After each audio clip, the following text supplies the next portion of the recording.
Good evening, all. Ira Epstein of Linn Associates. On a cold, I am cold. I'm wearing my sweater today. It is in Chicago. We actually had snow for a brief period of time. We're going to be 70 on Monday, so we're changing our weather. But it is Tuesday. It is the 20th of April, 2020, and it's after 7 p.m. Now, we had a big break in the stock market today. Not the biggest of breaks you could have had, but one that did some damage to the charts. And we're at now a period where you have to ask yourself, did the markets make a trade top or not? That's the question you have to ask. The market that I think ended up the most hurt, technically speaking, is the Dow. There's question marks. Did the S&P and the NASDAQ lose their bullishness? And it's going to be answered by tomorrow. Why tomorrow? Because you have lost embedded slow stochastics happening tonight. They didn't happen during the day today. Only the Dow lost that reading and kept it lost. So I call that a trade top is now in place in the Dow, and we'll get to that in a minute. In the metal markets, I don't think they acted super strong today. I think they were okay, but people weren't running there. They weren't running to the VIX in a wild fashion. They weren't just buying bonds and notes. The market did not have all the hallmark of looking at a market that had made a major top and going to go down. And then when I go to the weekly charts, and I'll show them in my morning subscriber videos tomorrow, they haven't done a lot of damage at all. Interesting.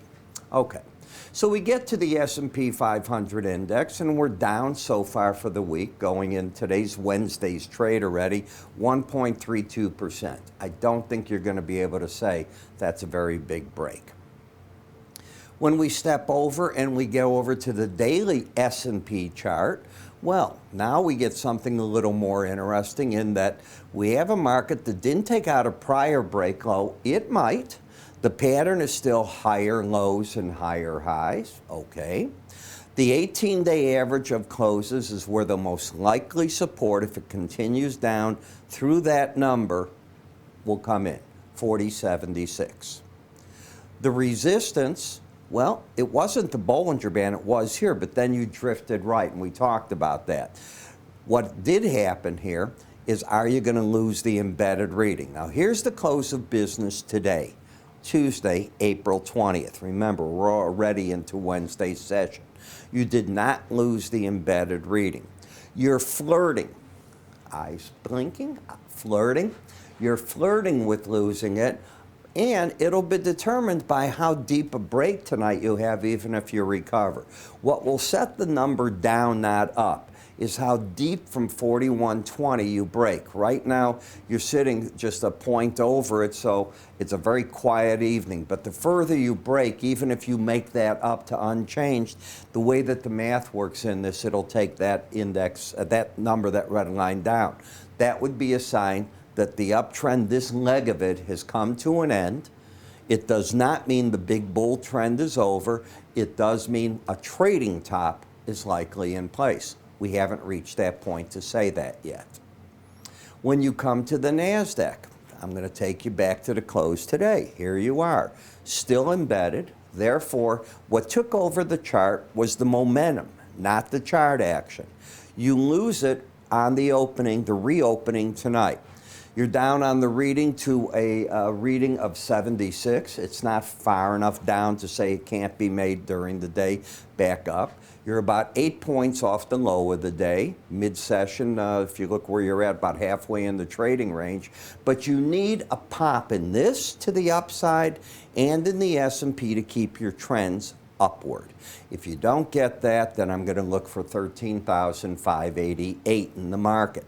Keep the pop going, well, then the challenge becomes the high we recently made. In the Dow, if we step over, yesterday on the close, this is coming into it, all right, you have an outside day down on Tuesday, and you're losing the embedded reading. But it's lost by more than the others. So if you were to ask me which one of the markets with the combination on the chart I think's the weakest here of those three so far, it would be this. The outside day down, the fact that you're 71, where the other readings on the momentum were 76 and 78, the chart pattern. That's it. Do I think a major top's in place? No. If you keep the embedded reading lost, well, that can be interesting. Maybe you're going back to 33,453. If you take out the high of Tuesday, game on for the bulls again.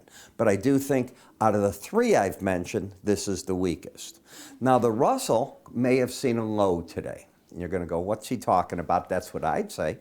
But you know what I think? The first time you hit a Bollinger Band, especially this whole combination, the 100-day, you haven't gotten to the 100-day, but that's a pretty formidable combination.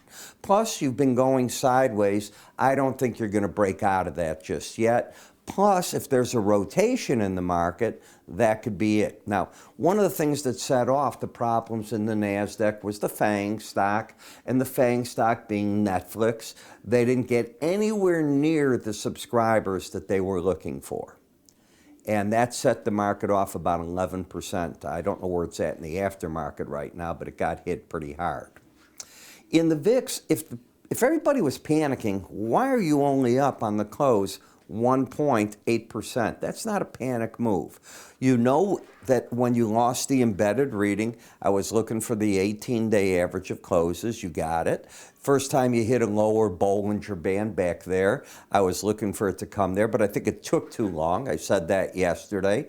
But it did its job in the end. So my timing was wrong, but not the idea it would get back to the 18-day average. In the bond market, this keeps me away from it. It's just overbought. It doesn't seem to want to embed. Trend is up.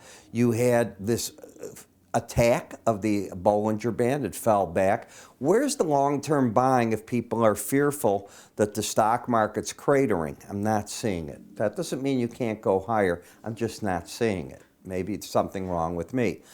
Ask my subscribers, if you are a subscriber, by the way, to my morning video. This morning I said, I've got a feeling we're going to get a break today that's going to do damage to the charts. I rarely say that. And I said, I'd have nothing, and this is what I said on it. I said, I have nothing to hang my hat on. I got years of experience that this market's acting heavy right now.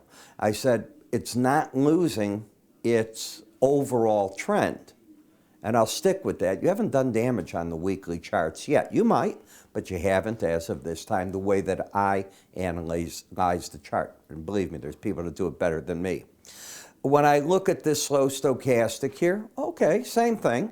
You're trying to come up, but you're going to have big resistance up there. If you embed, it could change. So are we embedding? All right, both numbers are not over 80. This is today, Tuesday. Both numbers are over 80. I don't know where they're going to finish for Wednesday or Thursday. I say you're overbought. Market's trying to figure out, can it build something to the upside or not? Certainly if the stock market let go to the downside, I would think this will get more of a bid. But I'm bothered that it wasn't well bid today on it. You know, the first break. You did move from the 1.6. I think I woke up this morning and it got as high as 1.62, but then back into the 1.57 range, just playing back and forth there. Dollar index, I think the first major short covering just took place. But you're embedded. So in unison, what is Ira going to be telling his clientele? Sell. I'm not going to tell you where I'm going to say that because that's what my subscribers pay me for.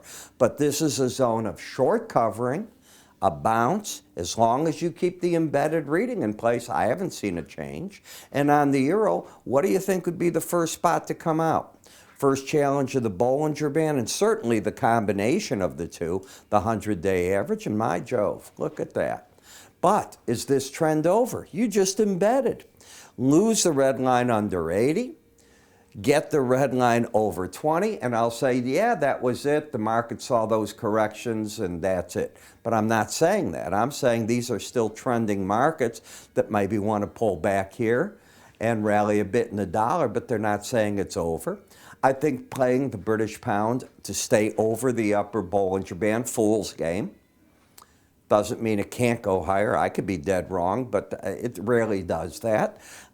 Is it in an uptrend? It is, but it's overbought as can be. Somebody else can own it. Bitcoin, higher high, lower low. It's really a big nothing market right now. But, you know, these little big nothing markets I talk about so nonchalantly, The low yesterday was 53,450. This was 65.20. So in 5 days it was a $10,000 drop. I say it so nonchalantly. Brent versus WTI crude. This test right here, we talked about this past couple of days. That was it. The market was unable to get and change the momentum, so Brent is stronger than WTI. You're overbought. You're not embedded at this point. I don't see anything to do. Why would I ever tell a client to buy the Bollinger Band? You're not going to hear it from me. Number two, you lost your trend. So I don't see a darn thing to do in that market. The same thing in WTI. Losing your upside momentum, you're overbought. Let the market do something else, but it's not pretty against the upper Bollinger Band, and that's expected.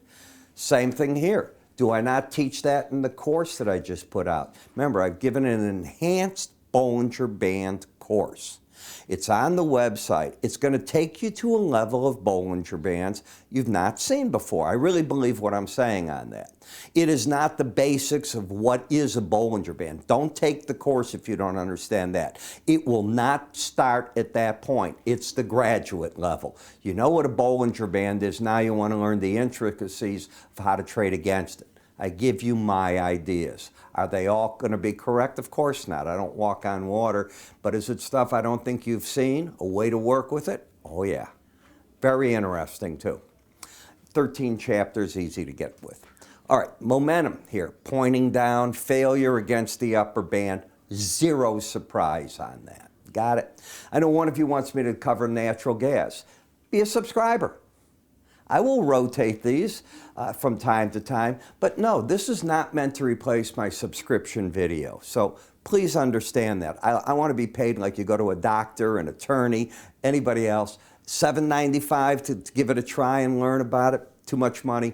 Don't bother me with your request. So as I look at the markets in summary, I think it's going to be very interesting right now. I think this is the time where you're looking to see is this in the stock market the correction and not a deep one that sets something else up? I'm questioning myself on that right now. Currencies, if you don't get the dollar to turn around sharp here, and I don't think it's going to, well, do you come in and try the short side and have a stop that makes sense? Metals, you're not picking up and running yet. I'm wildly friendly copper. I'm friendly in the platinum and palladium markets as well. Why? How do you put it together? Well, I write twice a day a news report. In that report, and I try to keep them a minute of reading. They're not going to be long by my design. I can cover so much more in my videos and just keep throwing it at you instead of writing. And the videos got the chart story with it. That's what I do. Writing and videos. Writing, backing it up with videos. If you'd like a free trial, the word free, I know that attracts you.